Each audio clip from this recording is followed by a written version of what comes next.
فرمایا لڑکی والوں کو یہ حق نہیں کہ وہ لڑکے کے بارے میں یہ کہیں کہ یہ تو غریب ہے، ہم اس کو کیسے دیں۔ آؤ پھر قرآن کریم سے پوچھ لیں، ہم مسلمان ہیں، ہمارا قرآن پہ ایمان ہے، محمد عربی صلی اللہ علیہ وسلم کے فرمان پہ ہم سب کا ایمان ہے۔ آؤ قرآن سے پوچھے کہ لڑکا لڑکی کی جب شادی کرنے کی نوبت آئے تو کیا دیکھنا چاہیے، کیا ڈھونڈنا چاہیے، کیا تلاش کرنا چاہیے۔ قرآن کریم سے ہم نے پوچھا کیا بنگلہ دیکھے، فرمایا نہیں۔ آج بنگلے والا کل کو قبر میں ہو سکتا ہے، آج بنگلے والا کل کو فٹ پاتھ پہ سو کر کے وقت کاٹنے والا بن سکتا ہے۔ کوٹھی والا تلاش کرے، فرمایا نہیں۔ کوئی اونچی ملازمت والا، اونچی پوسٹ والا لڑکا تلاش کرے، فرمایا نہیں۔ زیادہ لکھا پڑھا دیکھیں، فرمایا نہیں۔ دھن دولت والا دیکھیں، نہیں۔ کاروبار والا تلاش کریں، فرمایا نہیں۔ لڑکی بھی اسی طرح سے مالدار کی تلاش کریں، فرمایا نہیں۔ دولت مندوں کی تلاش کریں، نہیں۔ پھر اے اللہ کے قرآن تو ہمیں بتا ہم کیا معلوم کریں، کیا دیکھیں، کیا سنبھالیں، کس چیز کی تلاش کریں۔ فرمایا وَلَا تَنكِحُوا الْمُشْرِكَاتِ حَتَّىٰ يُؤْمِنْ۔ نعرہ تکبیر۔ فرمایا لوگوں اگر مجھ خدا سے پوچھتے ہو، میرے قرآن سے پوچھتے ہو، میرے نبی سے پوچھتے ہو تو میں تو تمہیں ایک پہچان بتاؤں گا، ایک واقعہ بتاؤں گا، ایک نظریہ بتاؤں گا، ایک کیفیت بتاؤں گا۔ تمہیں سب سے پہلے یہ دیکھنا پڑے گا وَلَا تَنكِحُوا الْمُشْرِكَاتِ حَتَّىٰ يُؤْمِنْ۔ اگر لڑکی مشرکہ ہے، شرک کرتی ہے، الہ العالمین شرک تو کرتی ہے مگر مالدار بڑی ہے۔ اے پروردگار عالم شرک تو کرتی ہے لیکن خوبصورت بڑی ہے۔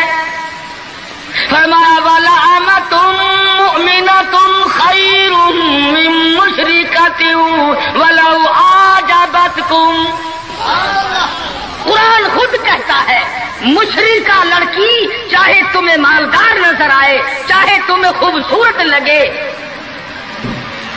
آجابتکم قرآن کے الفاظ ہیں، تمہیں عجیب معلوم ہوتی ہو، تمہیں اس کے انداز، اس کی چال، اس کی ڈھال، اس کی رفتار، اس کا سونا چاندی تمہیں بہت بڑی چیز دکھائی دیتی ہو۔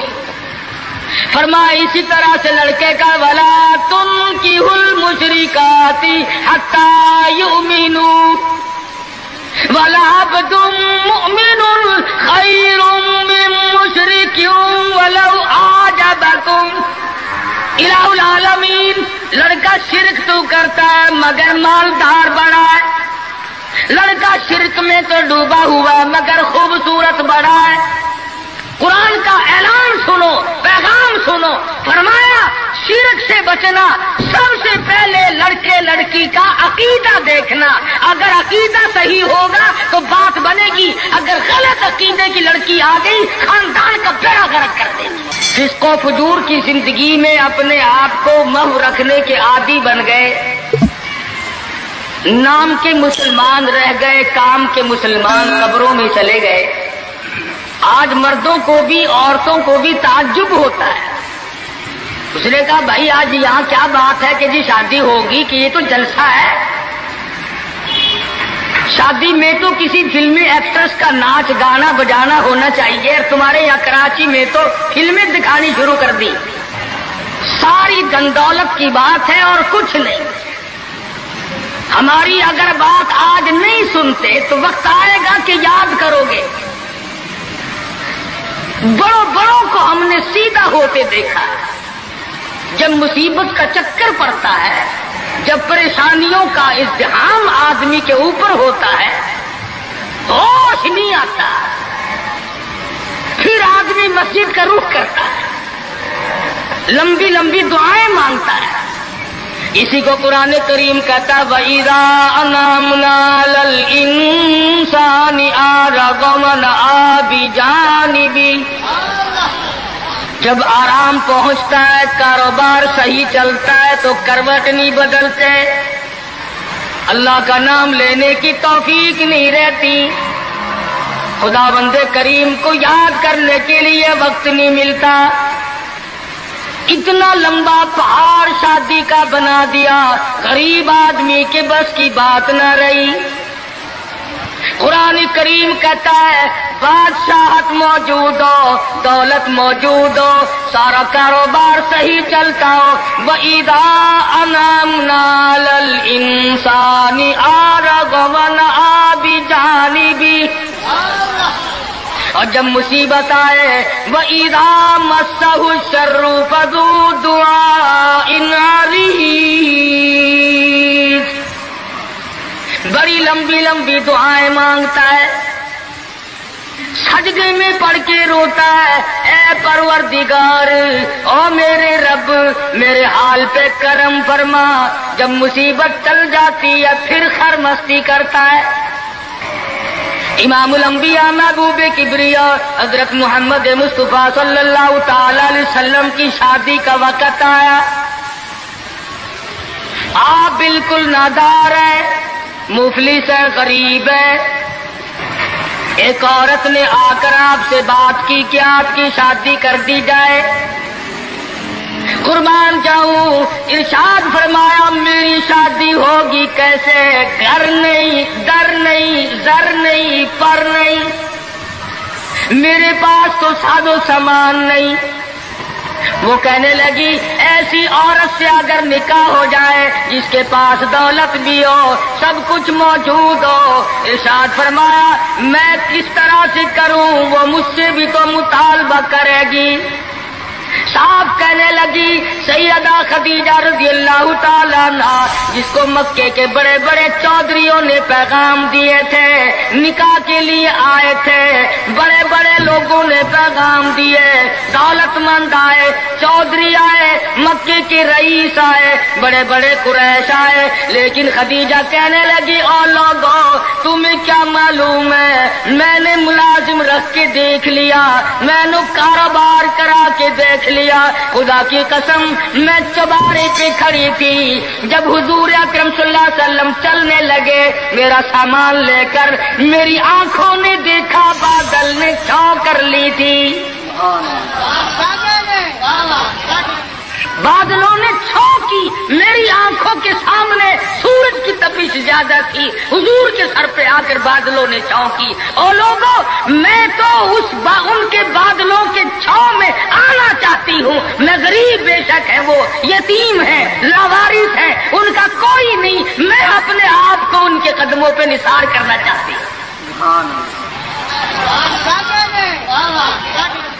چنانچہ تیاری ہوئی، حضور نے فرمایا میں کیا تیاری کروں، میرے پاس تو کچھ نہیں، شہنشاہ کائنات ہو، عبداللہ کے بیٹے ہو، آمنہ کے درے یتیم ہو، اور پلے کچھ نہیں۔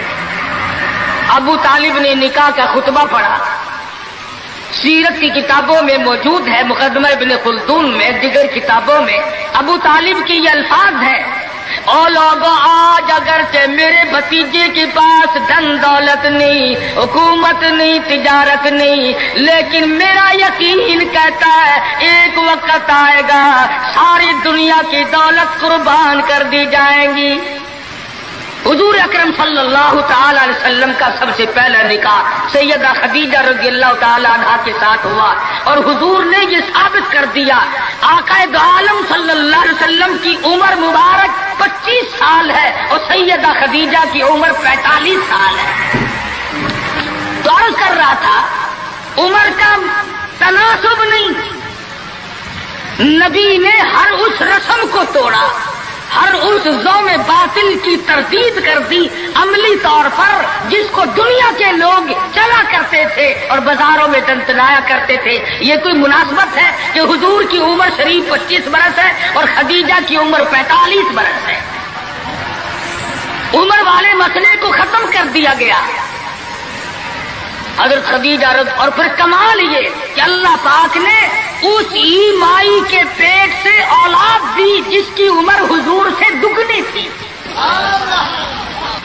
آج تو اگر تھوڑی سی عمر زیادہ ہو جائے لڑکی کی پھر تو لوگ فتنہ لے کر کے آتے ہیں کہ میاں ناپ کے دیکھو پہلے کتنی بڑی ہے. کون زوم کرتا ہے, کون گمان کرتا ہے. پچھلے سال میرے پاس ایک آدمی آیا اور کہنے لگا قاری صاحب ایک دعا کر دے. میں نے کہا کہ پہلے تو لڑکی کا رشتہ مانگنے کے لیے کافی لوگ آتے تھے, ہمیں ہوش نہ آیا, اب عمر کچھ زیادہ ہو گئی, اب کوئی مانگتا ہی نہیں. میں نے کہا دریا چناب میں دھکا دے دو, اب لے گا کوئی نہیں. پتا چلا شرافت بڑی چیز ہے, طہارت بڑی چیز ہے. یہ عمر کا بھی مسئلہ جو ہے یہ دیکھنے آج کل اگرچہ دیکھنا پڑتا ہے لیکن اس کی مناسبت کوئی نہیں. اگر لڑکی کی عمر زیادہ ہو تو حضور کے عمل نے پہلے یوں تردید کر دی, اور پھر ایسا وقت بھی آیا کہ حضور اکرم صلی اللہ علیہ وسلم کی عمر مبارک تقریباً 42 برس ہے اور سیدہ عائشہ صدیقہ رضی اللہ تعالی عنہا کی عمر 6 برس ہے. حضور کے عمل نے اس بات کو بھی توڑ دیا کہ اگر لڑکے کی زیادہ عمر ہو جائے تو کوئی بات نہیں, سنت کے خلاف نہیں ہے, شریعت کے خلاف نہیں ہے. سیدہ عائشہ صدیقہ رضی اللہ تعالی عنہا کی عمر مبارک اس وقت 9 برس ہے جب رخصتی ہوئی, اور حضور صلی اللہ علیہ وسلم کی عمر شریف میں حیات اور زندگی میں سیدہ عائشہ صدیقہ نے 18 برس گزارے. تو میں عرض کر رہا تھا سیدہ خدیجہ رضی اللہ تعالی عنہا کا جب انتقال ہو گیا تو بچیوں کا تمام دیکھ بھال, نگرانی اور سارا اہتمام حضور کے گلے میں آ پڑا. آپ بڑے پریشان ہو گئے, غرضے کہ آپ نے اپنے عمل سے یہ سارے کے سارے زندگی کی جتنی رسومات تھی ان سلم کے بارے میں قرآن کریم نے صراحت کے ساتھ فرما دیا, وَوَجَدَكَ عَائِلًا فَأَغْنَىٰ. اور میرے نبی ہم نے خدیجہ کے مال کے ساتھ آپ کو بے نیاز اور مستغنی بنایا. خدیجہ رضی اللہ تعالیٰ عنہ مکے کی تاجرہ تھی, مکے کی رئیسہ تھی, مکے کی بہت بڑی دولت مند تھی, لیکن گھر میں حضور کے آ کر پھر یہ ہاتھ نہیں رکھا یہ دولت میری ہے, یہ مال میرا ہے, حضور کے سپرد کر دیا. اور میرے آقا میری جان بھی, میرا دل بھی, میرا ایمان بھی, میرا مال بھی, سارے کا سارا آپ کے حوالے. سیرت کی کتابوں میں موجود ہے, حضور نے فرمایا خدیجہ عورت ذات ہے, میرے حوالے مال کرے گی, کل کو ختم ہو جائے گا, پچھتائے گی. عرض کرنے لگی میرے آقا آپ چاہے ایک دن میں ختم کر دیں میں اوف نہ کروں گی. چنانچہ دوسرے ہی دن حضور اکرم صلی اللہ علیہ وسلم نے محض چند دنوں میں جتنی خدیجہ کی دولت تھی ساری مکے کے غریبوں میں تقسیم فرما دی. سیدہ خدیجہ کے عمل نے اس بات کی بھی تردید کر دی کہ جب تم شادی ہو کر کے آ گئی ہو تو تم بھی اور تمہارا مال بھی سب اس کے سپرد ہے. حضور صلی اللہ علیہ وسلم نے اپنی 11 شادیاں فرمائی اور 4 بیٹیوں کی شادیاں فرمائی. سیدہ رقیہ رضی اللہ تعالیٰ عنہ کی شادی عثمان ذی النورین رضی اللہ تعالیٰ عنہ کے ساتھ فرما دی. دونوں کے دونوں میاں بیوی ایک جگہ بیٹھے تھے, حضور تشریف لے آئے, فرمانے لگے رب اکبر کی قسم میں نے ساری زندگی میں اتنا حسین جوڑا نہیں دیکھا. اور حضرت رقیہ رضی اللہ تعالیٰ عنہ نے حضرت عثمان کے ساتھ لگ کر حبشے کی ہجرت فرمائی, پھر مدینہ منورہ کی ہجرت فرمائی. اس لیے قرآن کریم نے فرما دیا یا ایھا الناس, اے لوگوں, او انسانوں, او آدمیوں, او مردوں, اے عورتوں, اتقوا ربکم, ڈرو اپنے پروردگار سے. کس معاملے میں ڈریں, کن حالات میں ڈریں, کیا کرتے ہوئے ڈریں. ربکم الذی خلقکم من نفس, واحدة وخلق منها زوجها وبث منهما رجالا كثيرا ونساء۔ اے لوگوں، ڈرو اس پروردگار سے، تمہیں ایک آدمی سے اور ایک عورت سے پیدا کیا گیا، یعنی آدم علیہ السلام سے اور حضرت حوا سے تمہیں پیدا فرمایا پروردگار عالم نے۔ اس لیے قرآن کریم کا مطلب کیا ہے، مقصد کیا ہے، منشا کیا ہے یوں ڈرانے سے، کس لیے ڈرا رہے ہیں؟ خداوند عالم فرماتے ہیں اگر تو امیر آدمی ہے، لڑکی غریبوں کی ہے تو مجھ سے ڈر جا۔ یہ عیب نہ بنا کہ لڑکی غریب کی ہے میں امیر ہوں، کیوں؟ میں وہ بے نیاز ہوں، شام کو سوئے لکھا پتی، صبح کو اٹھے تو ٹکڑوں کا محتاج۔ میں ایسا بھی کر دیتا ہوں، شام کو سوئے بادشاہ، صبح کو اٹھے تو جیل کی کوٹڑی میں پڑا۔ میں ایسا بھی کر دیتا ہوں کہ کروڑوں کا مالک ہے، اگر موت آ گئی تو کفن چندے کا پڑ رہا۔ فرمایا لڑکی والوں کو یہ حق نہیں کہ وہ لڑکے کے بارے میں یہ کہیں کہ یہ تو غریب ہے، ہم اس کو کیسے دیں۔ آؤ پھر قرآن کریم سے پوچھ لیں، ہم مسلمان ہیں، ہمارا قرآن پہ ایمان ہے، محمد عربی صلی اللہ علیہ وسلم کے فرمان پہ ہم سب کا ایمان ہے۔ آؤ قرآن سے پوچھے کہ لڑکا لڑکی کی جب شادی کرنے کی نوبت آئے تو کیا دیکھنا چاہیے، کیا ڈھونڈنا چاہیے، کیا تلاش کرنا چاہیے؟ قرآن کریم سے ہم نے پوچھا کیا بنگلہ دیکھے؟ فرمایا نہیں۔ آج بنگلے والا کل کو قبر میں ہو سکتا ہے، آج بنگلے والا کل کو فٹ پاتھ پہ سو کر کے وقت کاٹنے والا بن سکتا ہے۔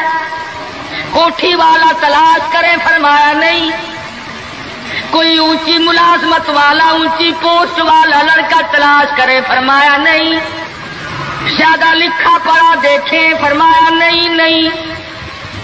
دھن دولت والا دیکھیں؟ نہیں۔ کاروبار والا تلاش کریں؟ فرمایا نہیں نہیں۔ لڑکی بھی اسی طرح سے مالدار کی تلاش کریں؟ فرمایا نہیں۔ دولت مندوں کی تلاش کریں؟ نہیں۔ پھر اے اللہ کے قرآن تو ہمیں بتا ہم کیا معلوم کریں، کیا دیکھیں، کیا سنبھالیں، کس چیز کی تلاش کریں؟ فرمایا وَلَا تَنكِحُوا الْمُشْرِكَاتِ حَتَّى يُؤْمِنَّ۔ نعرہ تکبیر! فرمایا لوگوں اگر مجھ خدا سے پوچھتے ہو، میرے قرآن سے پوچھتے ہو، میرے نبی سے پوچھتے ہو تو میں تو تمہیں ایک پہچان بتاؤں گا، ایک واقعہ بتاؤں گا، ایک نظریہ بتاؤں گا، ایک کیفیت بتاؤں گا۔ تمہیں سب سے پہلے یہ دیکھنا پڑے گا وَلَا تَنكِحُوا الْمُشْرِكَاتِ حَتَّى يُؤْمِنَّ۔ اگر لڑکی مشرکہ ہے، شرک کرتی ہے، الہ العالمین شرک تو کرتی ہے مگر مالدار بڑی ہے۔ اے پروردگار عالم شرک تو کرتی ہے لیکن خوبصورت بڑی ہے۔ فرمایا وَلَأَمَةٌ مُؤْمِنَةٌ خَيْرٌ مِّن مُّشْرِكَةٍ وَلَوْ أَعْجَبَتْكُمْ۔ قرآن خود کہتا ہے مشرکہ لڑکی چاہے تمہیں مالدار نظر آئے، چاہے تمہیں خوبصورت لگے، آجابتکم قرآن کے الفاظ ہیں، تمہیں عجیب معلوم ہوتی ہو، تمہیں اس کے انداز، اس کی چال، اس کی ڈھال، اس کی رفتار، اس کا سونا چاندی تمہیں بہت بڑی چیز دکھائی دیتی ہو۔ فرمایا اسی طرح سے لڑکے کا وَلَا تُنكِحُوا الْمُشْرِكَاتِ حَتَّى يُؤْمِنُوا وَلَعَبْدٌ مُؤْمِنٌ خَيْرٌ مِّن مُّشْرِكٍ وَلَوْ أَعْجَبَكُمْ۔ الہ العالمین لڑکا شرک تو کرتا ہے مگر مالدار بڑا ہے، لڑکا شرک میں تو ڈوبا ہوا مگر خوبصورت بڑا ہے۔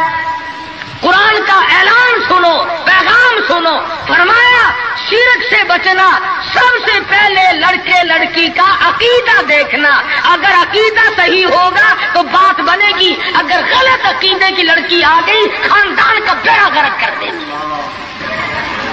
حافظ جمال صاحب بولی شاہ قلندر رحمت اللہ علیہ پانی پت میں مزار ہے، میں اب ہندوستان گیا تھا تو اب بھی حاضری دینے گیا تھا۔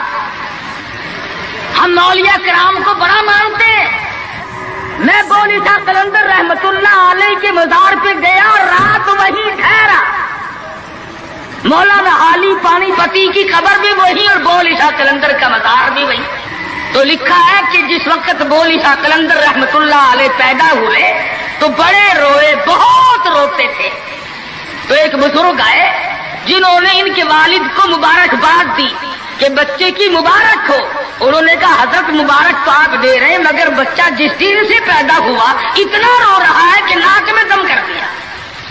فرمایا میرے پاس تو لاؤ ذرا، لے آئے۔ اللہ والے نے ذرا سا اس کان کو منہ لگایا اور ذرا سا اس کان کو منہ لگایا، بچہ خاموش ہو گیا۔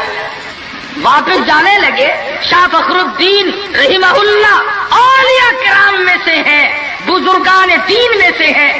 شاہ بہاء الحق زکریا ملتانی رحمت اللہ علیہ کے داماد ہیں۔ جو لڑکی یہاں رہتے رہتے فوت ہو گئی تھی تو شاہ فخر الدین نے کہا حضرت بتاؤ۔ فرمایا تمہیں معلوم نہیں بولی شاہ قلندر کی والدہ اماں قرآن کریم کی حافظ ہے اور قرآن سے اتنا عشق ہے، اتنا لگاؤ ہے، اتنا سوز و گداز ہے، اتنی محبت ہے کہ ایک ختم قرآن کا روزانہ پڑھتی تھی۔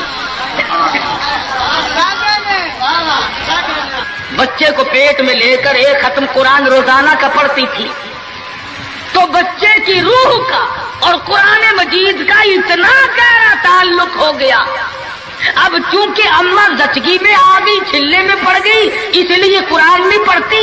ارے آدھی کی عادت ٹوٹی، ناشی کا نشہ ٹوٹا، روئے نہ تو کیا کرے۔ میں نے اس بچے کے کان میں ایک آیت اس میں پڑھی، ایک آیت اس طرف پڑھی، بچے کی روح کی غذا مل گئی، خاموش ہو گیا۔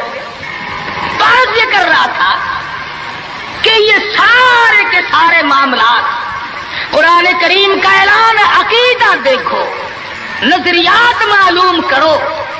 اگر غلط عقیدہ گھر میں آ گیا تو بات بگڑے گی، وہ اپنے ساتھ ساتھ اوروں کو بھی لے بیٹھے گی۔ اور علماء کرام نے لکھا، تجربے سے بھی یہ ثابت ہوا کہ عورت کی جو گود ہے، عورت کی جو گود ہے یہ پرائمری سکول بھی ہے، یہ مڈل سکول بھی ہے، یہ میٹرک سکول بھی ہے، یہ کالج بھی ہے، یہ وہ یونیورسٹی ہے جس سے نبی بے نیاز نہیں، ولی بے نیاز نہیں، قطب اور ابدال بے نیاز نہیں۔ اس کالج میں ہر بچہ پڑھتا ہے، ماں کی گود میں لازمی پلتا ہے۔ اور لوگوں اس کالج کو سنبھالو، اس پرائمری سکول کے استاد کو سنبھالو، اس کالج کے پروفیسر کو سنبھالو، اور وہ ہے بچے کی اماں۔ ہمارے یہاں بالخصوص عورتوں کی تعلیم کا، دینی تعلیم کا کوئی انتظام نہیں کرتے۔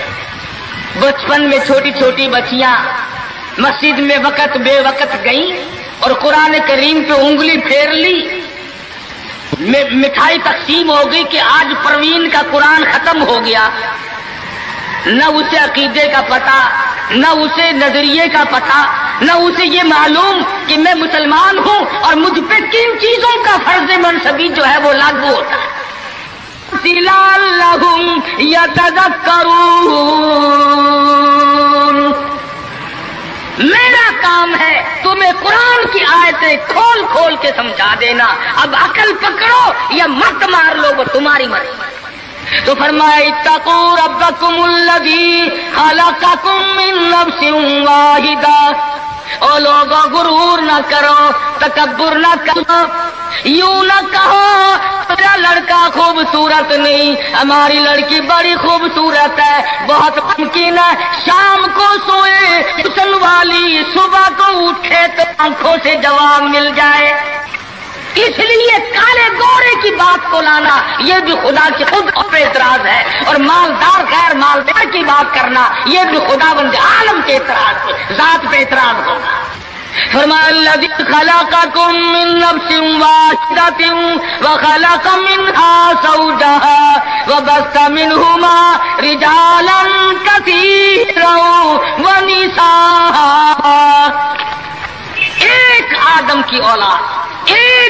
اللہ کی اولاد، کسی کو کسی طرح کا فخر کرنے کی اجازت نہیں، کسی کو کسی طرح کا غرور کرنے کی اجازت نہیں، کسی کو کسی پر فوقیت جتانے کی اجازت نہیں۔ ہاں فرمایا ان اکرمکم عند اللہ اتقاکم ان اللہ علیم خبیر۔ تقوی، پرہیزگاری، اللہ اللہ کرنا، اللہ کی حضور میں زیادہ سجدے کرنا، یہ ایک رحمت ایسی ہے جو آدمی کو اونچا کر دیتی ہے۔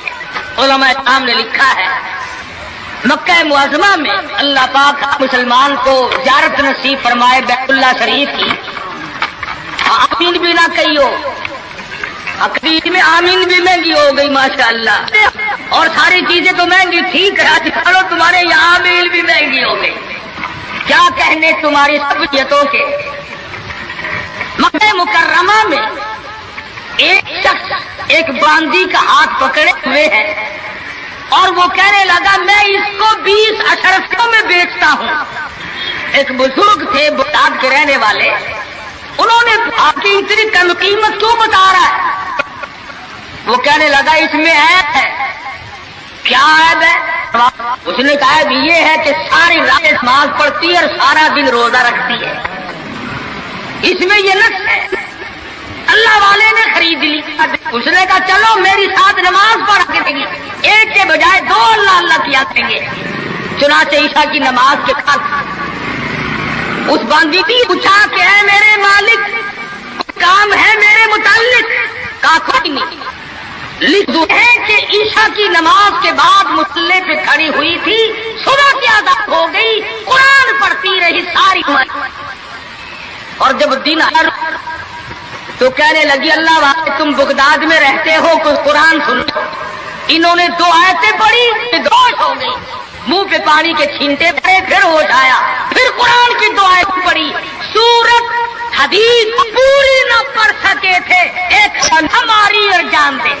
کیسا ذوق تھا، کس قسم کی محبت تھی اللہ پاک جانوں سے، اور کیا ایمان تھا کہ قرآن کریم کی شہید ہوگی، کوئی تلوار شہید ہوگا، کوئی لوہا شہید بنے گا، کوئی پتھر کھا کے مرے گا، ڈوب کے مرے گا، کوئی آگ میں جل کے مرے گا، کوئی ایکسیڈنٹ میں مرے گا، یہ اللہ والی خدا کا قرآن سن کے مرے گا۔ آج ہمیں یہ بات کہاں نصیب ہے؟ حضور اکرم کہو صلی اللہ علیہ وسلم نے صحابہ کرام کو نکاح کی سنتوں کی تعلیم دی۔ ہمارے یہاں تو اتنا بکھیڑا بنا دیا کہ اب سنتوں کی تاریخوں کو کوئی پوچھتا ہی نہیں۔ حالانکہ خدا مند عالم روزہ اپنی قدرت کے تماشے دکھاتے ہیں۔ ابھی ہفتہ نہیں ہوا ایک بس فیصلہ آباد سے بارات لے کر کے چلی، اور ایک بس لاہور سے بارات لے کر کے چلی، شیخو پورے کے قریب تصادم ہوا، 9 آدمی ایک طرف سے، 7 آدمی ایک طرف سے، 3 آدمی موقع پہ مر گئے۔ دلہا بھی، دلہے باپ بھی، ماں بھی، بھائی بھی، سارا خاندان ختم ہو گیا۔ کیا پروگرام لے کر کے چلے ہوں گے، کیا ارادے لے کر کے چلے ہوں گے کہ یہ خوشی منائیں گے۔ لاہور کے جس محلے میں دلہن آنا تھا، ہم اس محلے میں ٹھہرے ہوئے تھے، سجا رکھا ہے، یہاں مسحری بچھائی ہے، یہاں سامان رکھیں گے، یہاں فریج رکھا جائے گا، یہاں پنکھے رکھے جائیں گے، یہاں پر تمام مہمان ٹھہریں گے، خود قسم انتظار ہے سامان کا، اور کچھ دیر کے بعد 7 آدمیوں کے چھیچڑوں اور گٹھڑیوں کی گٹھڑیاں بن کے آئیں۔ اس لیے ہمیں ہر حال میں اللہ پاک کے قہر اور غضب سے ڈرنا چاہیے، ڈرتے نہیں۔ ہمارے ملتان میں ایک بہت بڑے ٹرانسپورٹ نے اپنی بچی کی شادی کا پروگرام بنایا، تو برات بھی بہت بڑی آنی تھی، بڑے گاجے ہو رہے تھے اور بڑا ٹھیٹر تماشا کھانا پکانا۔ اچانک ٹیلی فون کہ شور کوٹ کے پاس ٹکر ہو گئی، ساری کار ختم ہو گئی، جس میں لڑکا تھا وہ بھی ختم ہو گیا۔ ہاتھوں کی لکیر دیکھ کر لوگ تقدیر بتاتے ہیں، ساری عمر قرآن پڑھنے کے بعد اپنی تقدیر کا پتہ نہیں۔ میں کہتا ہوں کہ نبی کو اپنی تقدیر کا علم نہیں کہ صبح کیا ہوگا، رسول کو علم نہیں، وقت کو علم نہیں، اور یہ فٹ پاتھ پہ بیٹھ کر لوگوں کے ہاتھوں کی لکیر دیکھ کر تقدیر بتاتے ہیں، سب پر یقین کیا جاتا ہے۔ ہم ہیں مسلمان، ایک مرتبہ لاہور میں فٹ پاتھ پہ بیٹھا ہوا آدمی لوگوں کے ہاتھوں کی لکیر دیکھ رہا تھا اور تقدیر بتلا رہا تھا. بڑے لوگ کھڑے تھے، اچھے خاصے بڑے لوگ. کسی کو کہتا تھا تجھے بڑی اونچی ملازمت ملے، بہت اونچی پوسٹ پہ تو جائے گا. بس بابو جی اکڑے جاتے تھے، کیا کرنا بس کیوں جی گورنر سے کم تو نہیں ہوں گا نا.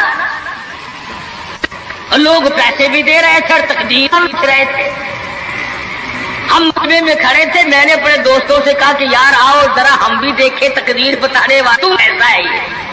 اور مجمے میں سے آگے کو نکل کر میں نے بھی آگے ہاتھ کر دیا. میں کہا سائی جی ذرا دیکھو میری تقدیر شادی ہے کہ نہیں. اور بدبخت اچھی طرح دیکھی بھی نہیں. میرا ہاتھ جھٹک کر کے کہنے لگا نہیں تیری شادی نہیں ہوتی. اور میں کہا کھوتے تیرے باپ کے 8 بچے کھیل رہے ہیں. تجھے کیسے معلوم ہو گیا کہ شادی نہیں ہونی؟ البتہ اگر تو دوسری شادی کے بارے میں کہتا ہے تو بات اور ہے. اس کا کھیل ختم ہو گیا. غلط چیز غلط عقیدے کی طرف بہت جلدی لوگ بھاگ جاتے ہیں. صحیح بات کی طرف محمد عربی صلی اللہ علیہ وسلم نے لوگوں 30 برس قرآن سنایا، قرآن بتایا، صحابہ کرام کا لشکر تیار کیا، ان کی زندگیوں میں انقلاب برپا کر دیا. ارے ٹوٹ کے جو مسلمان کہلاتے ہوئے آج نہ نبی کی صورت ہے، نہ نبی کی سیرت ہے، نہ نبی کی سنت ہے، نہ نبی کا طریقہ ہے. ارے آج تک کسی عورت نے ہم سے یہ نہیں پوچھا کہ ہمیں فاطمۃ الزہرا کا لباس تو بتاؤ. آج تک کسی مائی نے ہم سے یہ نہیں پوچھا خدیجہ کا لباس بتاؤ. کوئی ماں بہن آج تک یہ پوچھنے نہ آئی عائشہ صدیقہ رضی اللہ تعالیٰ عنہا کا لباس بتاؤ، ام حبیبہ کا لباس بتاؤ، ام سلمہ کا لباس بتاؤ، رقیہ ام کلثوم زینب کا لباس بتاؤ. کون پوچھے؟ کرنا ہو تو پوچھے. مدنی کریم صلی اللہ تعالی علیہ وسلم نے صحابہ کرام کی زندگی میں انقلاب برپا کر دیا. شادیاں حضور سے پوچھ کے کرتے ہیں. خدا کی قسم وہ شادیاں کتنی متبرک ہوں گی، کتنی برکت والی ہوں گی جن میں حضور نکاح پڑھانے کے لیے تشریف لاتے تھے. صحابی ہے مدنی کریم صلی اللہ علیہ وسلم کا، غریب ہے، نادار ہے، شکل کا بھی ایسا ہی ہے، چھوٹے سے قد کا صحابی ہے مگر حضور کا دیوانہ. دریائے کرم جوش میں آیا، فرمایا جلیبی تم نے شادی کی کہ نہیں؟ عرض کیے یا رسول اللہ میری شادی کون کرے، غریب ہوں، نادار ہوں، مفلس ہوں. فرمایا جا فلاں صحابی کے پاس چلا جا، اس کے پاس لڑکی ہے، میری طرف سے جا کے پیغام دے دے. اس نے پیغام دیا، منظور ہو گیا، بڑا خوشی